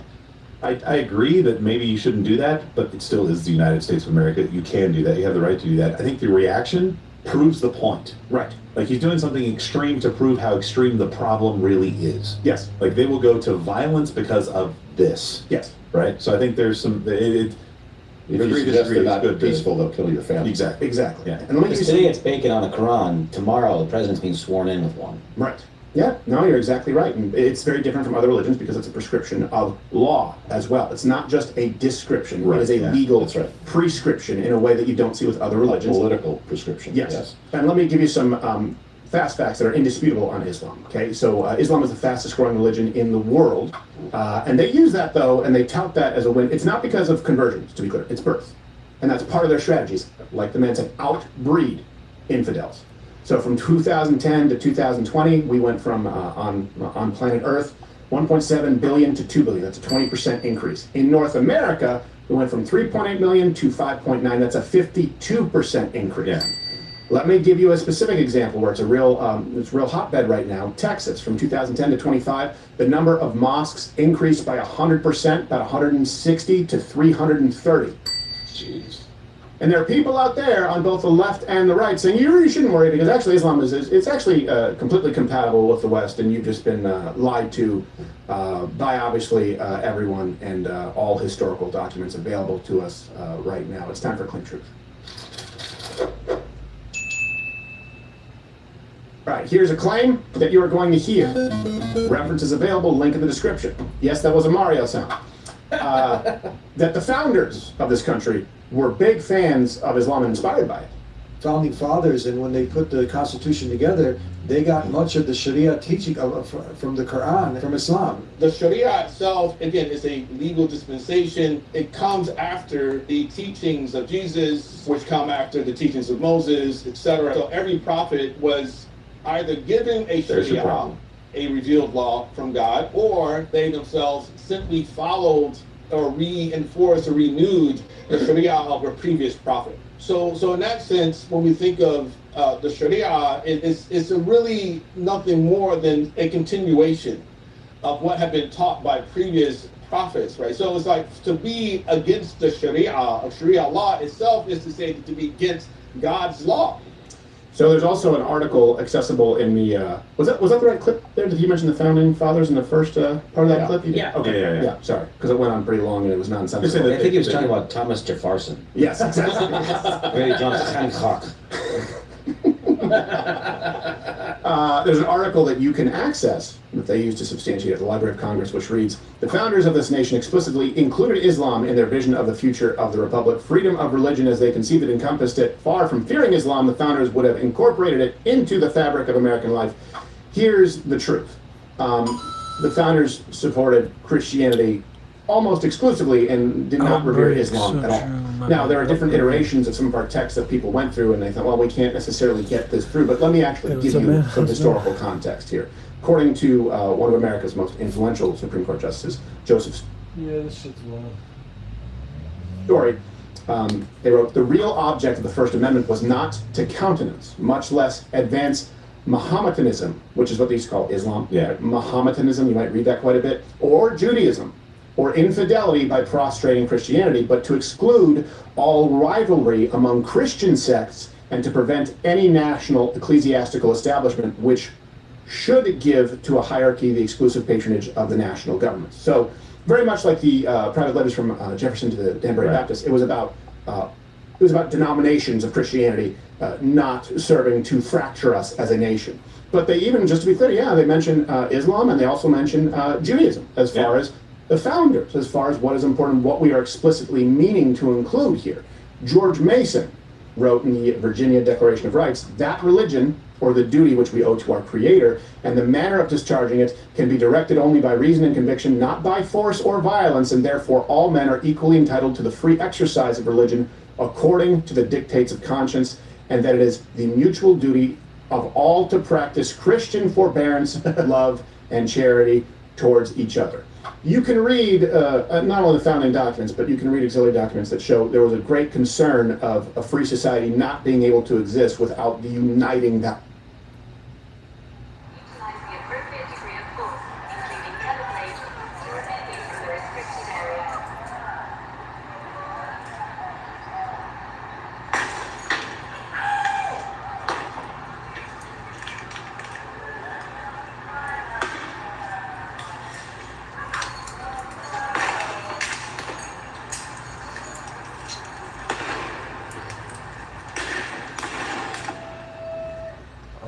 Good night.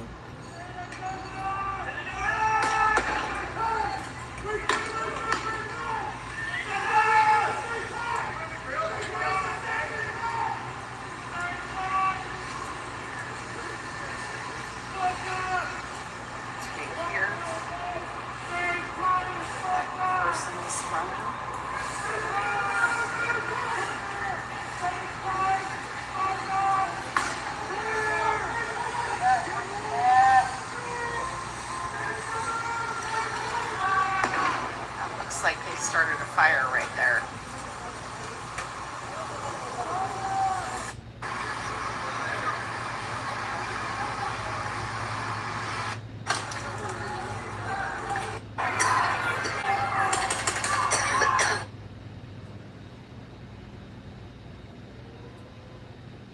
Values of Christianity. Yeah. And even the founders, they were even hesitant, this is not a slight, hesitant toward including Catholics, yes, because of what they believed would be a higher allegiance to the Vatican, the Pope. They were very, very adamant about kind of requiring Protestantism to be the basis and allegiance to the United States first. I will tell you this, that's not possible with Islam. Yeah. You have to be loyal, you have to pledge allegiance to Sharia law, to the ways of the Quran above that of this country, which is the Constitution, and the two are irreconcilable. Yeah, exactly. I want to go back to the original kind of assertion about the prophets just passing down this law really quickly, because I want to make sure that everybody understands, like, you can have these kernels of truth, and I said, haha, there's the problem, because you listed Jesus and said prophet. That's not true. That's right. Right. So you can say these prophets passed this stuff down, and these were teachings that were given to the people, and that's what kind of formed some of their laws, and they wrote these things down in the Bible, and that's what we have to go back to. But that essentially stops at Jesus, and then you have people coming later that kind of tell you, okay, here's what Jesus was saying during this time. Here's how we set life up as Christians. I walked with Jesus. I talked with Jesus. Or in Paul's case, he was converted by Christ, essentially, after being a persecutor of the church. You can't then go on and say, and all of these other people wrote stuff.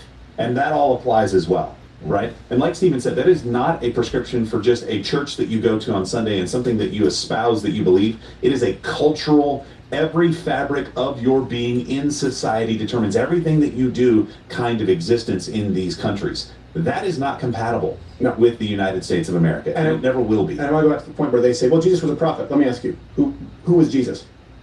Jesus was the Son of God. Okay, there you go. Right? Jesus, so they did not go, no, he's just a prophet. Now let me flip that. Muhammad was not a prophet. They say, well, Jesus was not Son of God. Okay. That's what they write all the time. It's what they say. Yeah. Muhammad was not a prophet. Who do you think is going to get in hotter water? Right. For this 100%. Muhammad was not a prophet. Yeah. Yeah, well. Another guy says Muhammad was a false prophet. Well, Jesus claimed to be God. Big difference. Yes, Yeah. exactly. No, I agree. I think they did have Islam in mind, the founders. They did when they gave men leather collars Yes. to protect themselves from having their throats slit on our ships. Yeah. Actually, about decapitations, because the rapiers they used. It's always been a faith that came by the sword, and now by birthright. Yep. But back then, it came by the sword. Hey guys, you gotta put a collar on first. Yeah, exactly. You sail in this area. I like these, what do you call these, dickies? Very stylish. Yeah. They kept your neck from being Here's the next thing they're going here, and this is because they're hoping that we progress to these next steps, which are much more concerning. You're just being paranoid about Sharia. It's not like a thing. You know what Sharia law actually means. Some people think that Sharia law is oppression and politics. But the truth is it's actually just a system built to protect us. So please, don't be afraid of the word Sharia or the religion of Islam. Be afraid of a world without divine justice. Ooh, It's scary.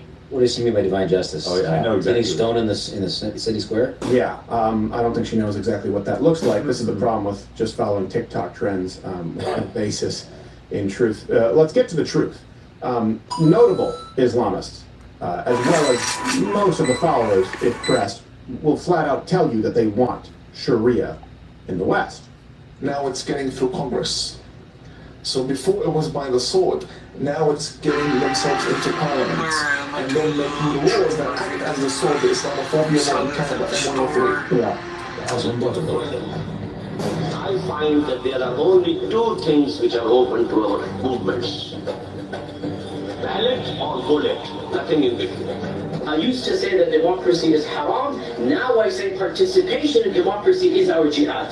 That's our jihad. We're gonna fight not through the bullets but the ballot. Going to the ballot and voting is now an obligatory action, fard ayn, and it is a jihad that is now needs to be done because this is our modern jihad. You can elect a person who wants the Sharia. Because in the United States, what we do know is that in the past election, just this last election, there have been over 800 Muslim candidates running for office. We may end up with about 50 members of Congress in the next 6 years. That's really the essence of dismantling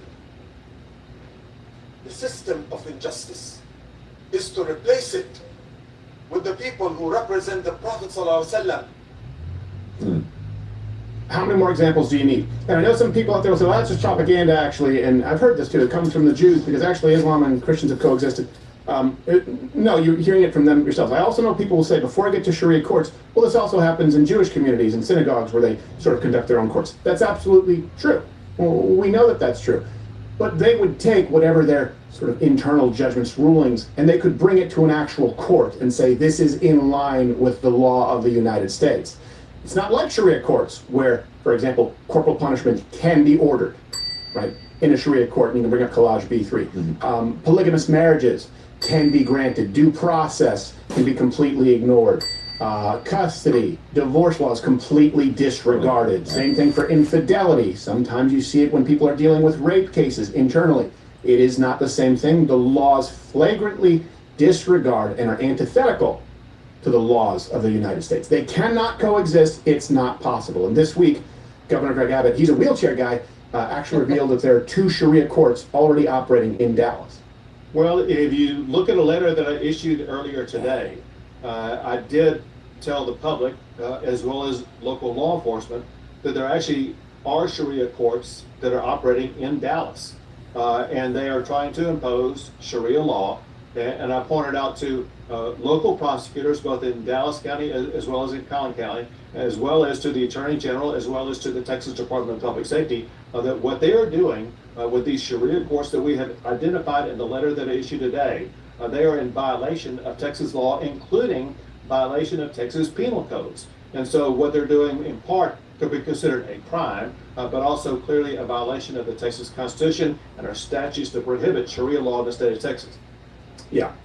And it's really hard to track how many Sharia courts exist because, I don't know if you know this, a lot of them are off the books by design. Yeah. But you can go back to old shows when this show was on terrestrial radio in 2014, 2015. We had a guest call in. There was a regular female guest from Sterling Heights, Michigan, who she was a Westerner. She was a white American, had a rough upbringing, married a Muslim, and he just did the say divorce 3 times, left, took the kids. She didn't see them again until she had to hire a PI, track them down, where she was kind of a not without my daughter situation. She was a regular guest on the show, and we used to go through that a lot. So this is something that's coming for you. It's something that's already here. Yeah. And don't believe people who tell you that's just propaganda. It is a real thing. It's a prescription. Right. And Don't marry one, too. Yes, exactly. Avoid that. Yeah. Really quickly, just to understand like some of the wordplay that's going on here, dismantling the systems of injustice. You're going to see them talk about that a lot because it's easy to go, I want to be on the side of justice, right? Yes. So you said divine justice, a world without divine justice.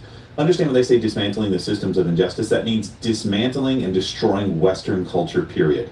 Right. That's all they're really referring to, but they're trying to like put it into something that maybe you'll grab a hold of instead of going, hey, I've got to change the entire way of life, and women can just be left in a burning building because they don't have enough headscarves to kind of run out, and the morality police won't let them come out. Like those kinds of stories exist, guys, for a reason. So let's not import. And I get that it's tempting to say, well, Islam isn't all wrong because their women are a little less lippy. I get it. We're now like, you know what? Yeah, maybe we kind of made some mistakes because you think you have a choice between feminism or Islam. That's not true. There's been a Christian approach to male-female dynamics for a very long time. We've abandoned them. The solution is not to say, you know what, Islam is better than the secularism we have. The solution is to say, hey, let's go back to the intention of the founding, which is a distinctly Christian Western society. Also, really quickly, Josh, where are you going to be performing here? I forgot. Springfield, Missouri on December 20th at Springfield Comedy Club. December 20th, Springfield Comedy Club. Very nice. All right. This next one, and I've been talking about this for a very long time. It's one of the first videos I ever uploaded to YouTube, 2008, something like that. The claim, and it's recycled. You will hear that Islam, don't believe the propaganda, it's peaceful. You got nothing to worry about. What was that? If Islam is responsible for these killings, if Islam is what is motivating these people, It is. and Islam is therefore not a religion of peace or religion of war, It then isn't. ask yourself this question: why aren't the rest of us doing it? Many do. Those Muslims who you know, who you've met, who you hear, who don't believe in bad violence, Muslims. who do want you to hear the peaceful message of the Quran as they believe it to be taught to the majority of Muslims. Well, I'll believe the about 198 million Muslims on earth right now who say that they believe violence is justified, either often or somewhat justified to preserve Islam.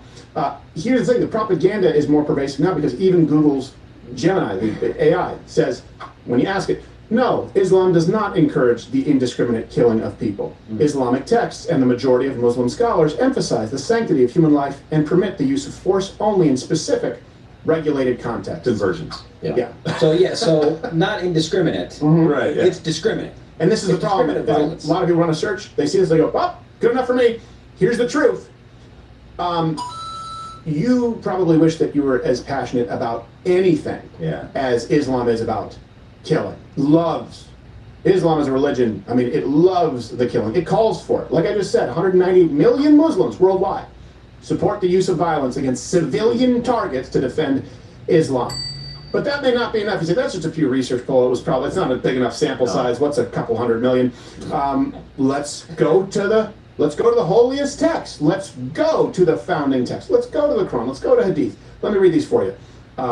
Surah Tawbah, Ayah 29 says, fight those who do not believe in Allah and the last day, nor comply with what Allah and His Messenger have forbidden, nor embrace the religion of truth from among those who are given the scripture, 1, until they pay the tax, 2, willingly submit or fully humbled. What does that mean? You may not understand this if you're not aware. Actually, Islam has a system of law for people who don't convert. You have to pay extra taxes. You have a different curfew. You think that your civil rights are being violated because a tranny can't box in this country? Do you understand if you're not Muslim, under Islamic rule, you are not a human being with the same rights as a Muslim? They may say, let's be nice to them, they still treat you as subhuman. Let's go to Hadith. They're also not big on transitioning. Not that huge on it, no. Yeah. Let's go to Hadith. This is it Sahih Muslim? Yeah. If they refuse to accept Islam, demand from them the jizya. If they agree to pay, accept it from them and hold off your hands. If they refuse to pay the tax, seek Allah's help and fight them. Again, this is why there is Sharia law. People say, well, Hadith is not correct.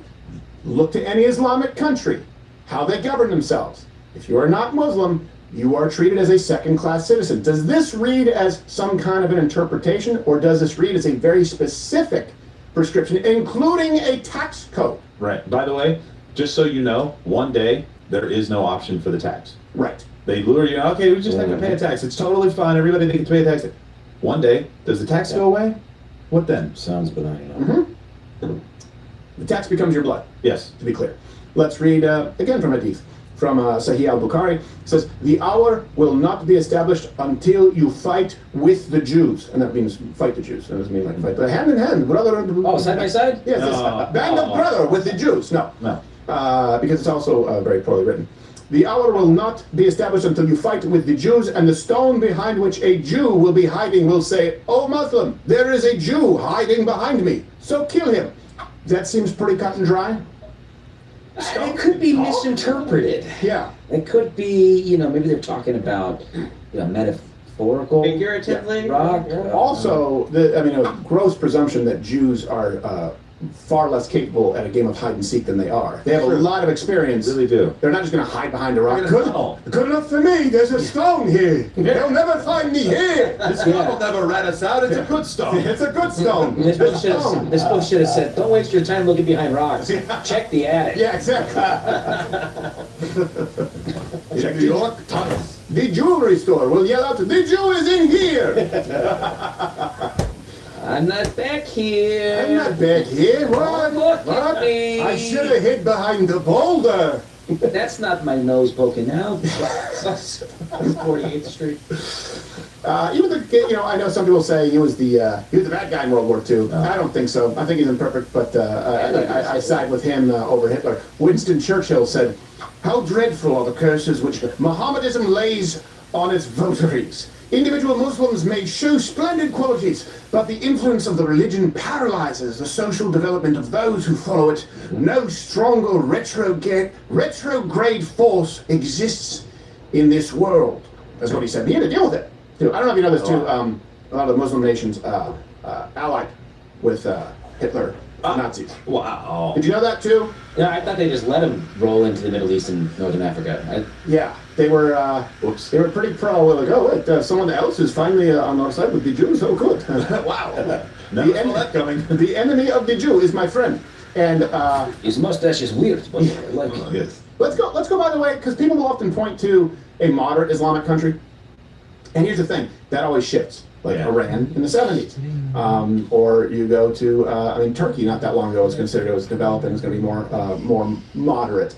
It really just depends on the decade, and it always sort of just swings back and forth. But this week, President Trump met with Saudi Prince Mohammed bin Salman, who is viewed generally as more progressive in the Islamic world. So let's not use the Quran. Let's not use Muhammad.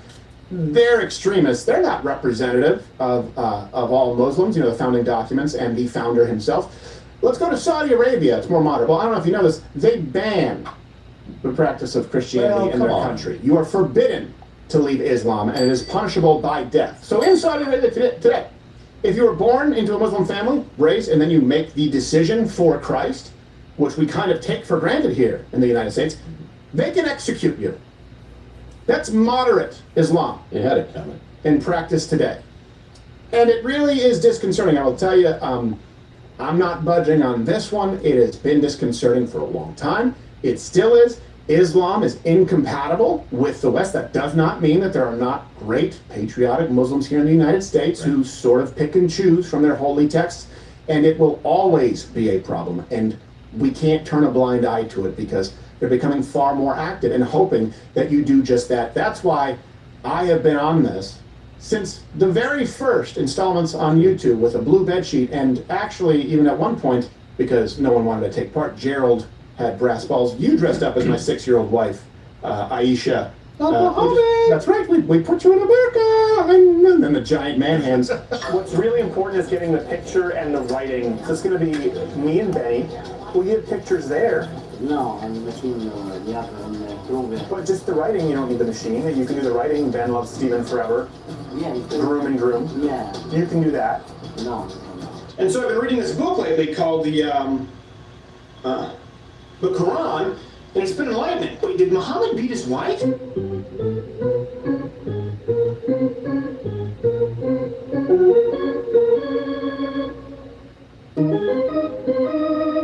the spirit of full disclosure, Muhammad had many wives. But Muhammad, shut up! You don't know the boss of me! Let's give this man a beard. There we go. Nice beard for Muhammad. To protect your face in the sandstorms. Beard's important to have. And there we go. Give him some facial features. See little details. Let's just draw him. Little wife. Favorite one was Aisha, little 6-year-old wife. Right there. We'll put her in the hijab, not the full burqa. Muhammad actually had several wives. Even though I know that I can physically portray Jesus as much as I want without any fear of violent repercussions whatsoever, I am aware that in the Muslim faith, not believing in free speech does not allow for the same portrayals of Muhammad.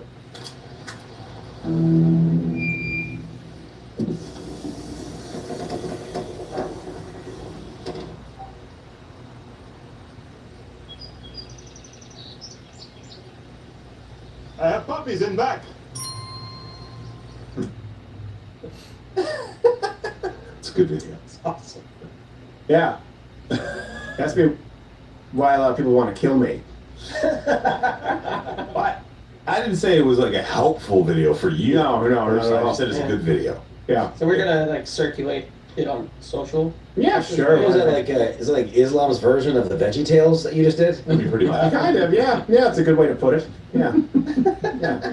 And I actually was very adamant I wanted to find an actual 9-year-old, because that was the defense, right? People used to say, well, he married a 6-year-old. And they would say, well, no. To be fair, he only consummated when she was 9. Before that, he just humped her thighs. I'm like, okay, let's show a 9-year-old. Let's be as generous as possible. It's not the same. When people say, oh, well, Mary was a lot younger than Joseph.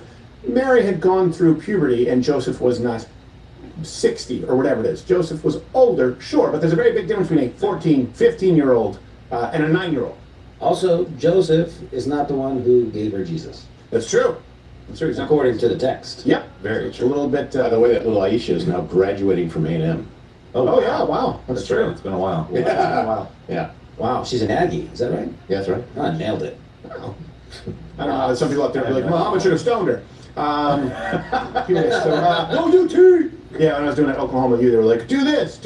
And I was like, I don't want to do this because I don't want to. You find it fun, but then I'll get people who'll be pissed off that I do this. I found out that means like down with UT. Is that what it is? Yeah. I think that means one in the stink and one in the stink. Is that what it means? That's just, well, then why isn't do this? Just two stinks. Yeah. Well, in San Francisco, that's this. Oh, you're still here? And you're still watching this on YouTube? You've probably noticed something is missing by now. I'm not here.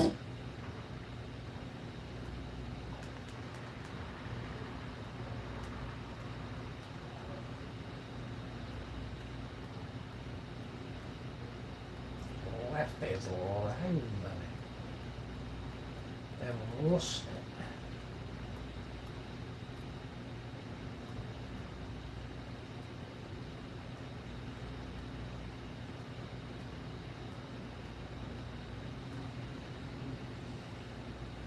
I got American faith in America's heart.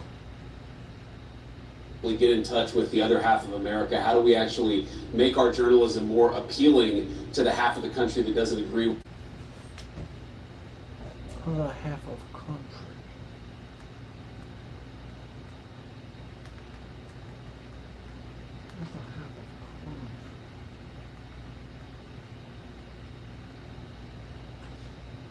Wilson versus Jay Chow.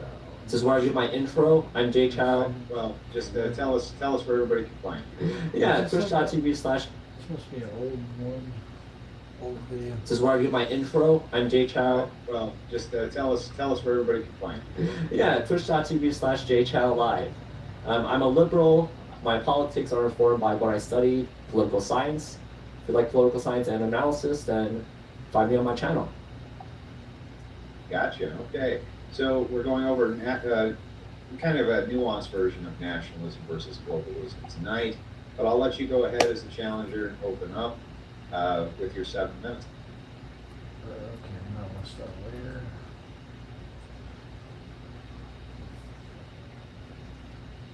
Introducing Shake Shack's Big Shack. We took something that sounds familiar and made it different. The Big Shack. All the Dr. Phil and Adam Ray merch is live for order right now at adamrayshop.com. Enjoy the show. I don't think I like your attitude right now, if I'm being perfectly honest. It feels like something that you kind of been pulling off of me.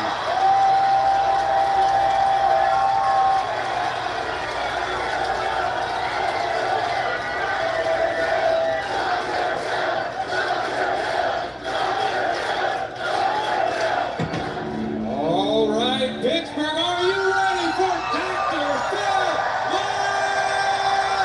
You gotta help me get him out here. Dr. Phil! Dr. Phil! Dr. Phil! 5, 4, 3,